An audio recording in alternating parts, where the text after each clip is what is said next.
Hi friends, welcome back to the channel. In today's video, we are going to look at a Tirukural that I recently saw while traveling on a bus and inspired me a lot.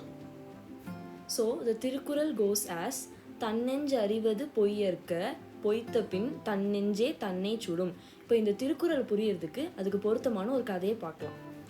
ஒரு ஊரில் ஒரு அம்மாவும் பையனும் வாழ்ந்து வந்தாங்க. அந்த அம்மா அந்த பையனை ரொம்ப கஷ்டப்பட்டு வளர்த்தாங்க. அவங்க அந்த ஊரில் இருந்த நிறைய பேரோட வீடுகளில் வீட்டு வேலை பார்த்தாங்க. நாள் பூரா கஷ்டப்பட்டு உழைச்சி அந்த பையனை படிக்க வச்சாங்க. அவங்க அம்மா அவ்வளவு கஷ்டங்களை தாண்டியும் அந்த பையனை அந்த ஊரில் இருந்த பெரிய செல்வந்தர்களோட பசங்க படித்த பள்ளிக்கூடத்திலேயே படிக்க வச்சாங்க. ஆனால் அந்த பையன் அவங்க அம்மா பட்ட கஷ்டங்களை புரிஞ்சுக்காம நிறைய தவறான பழக்கங்களுக்கு அடிமையாகி அவங்க அம்மா கிட்ட பொய் சொல்லி காசு வாங்கி செலவு பண்ணான். அவங்க பையன் பண்ணுற தப்புகளை அவங்களோட நண்பர்கள் மூலமாக கேட்டு தெரிஞ்சுக்கிட்ட அவங்க அம்மா ரொம்ப மனசுடைஞ்சு போயிட்டாங்க. அவன் பண்ணுற தப்புகளை அவனுக்கு புரிய வைக்கணும்னு ரொம்ப கவலைப்பட்டு யோசித்து ஒரு முடிவு எடுத்துட்டு வீட்டுக்கு போனாங்க. அவங்க எடுத்த முடிவை செயல்படுத்துகிற விதமாக அவங்க அம்மா அடுத்த நாள் காலையில் அந்த பையனை கூப்பிட்டாங்க. தம்பி, அம்மா வேலைக்கு கிளம்புறேன், வீட்டில் சமைச்சு வச்சுருக்கேன், சமைச்ச சாப்பாடை மட்டும் நான் வேலை பார்க்குற இடத்துக்கு கொண்டு வந்து கொடுத்துறியாப்பா அப்படின்னு கேட்டாங்க.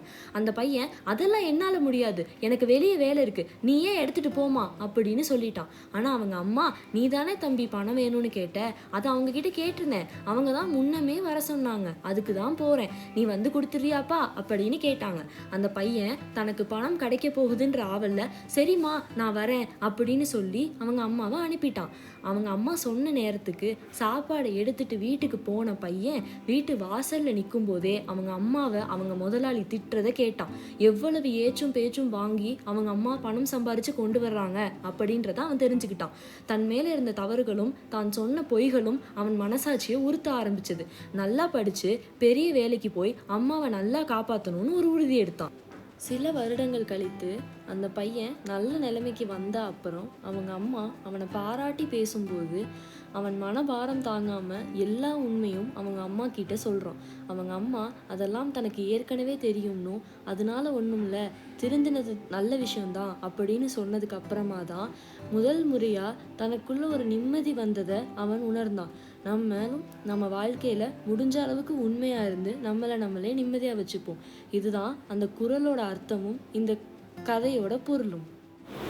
That's it for today's videos, guys. If you did like today's video, please hit the subscribe and bell button, and do not forget to like, comment and share on the video.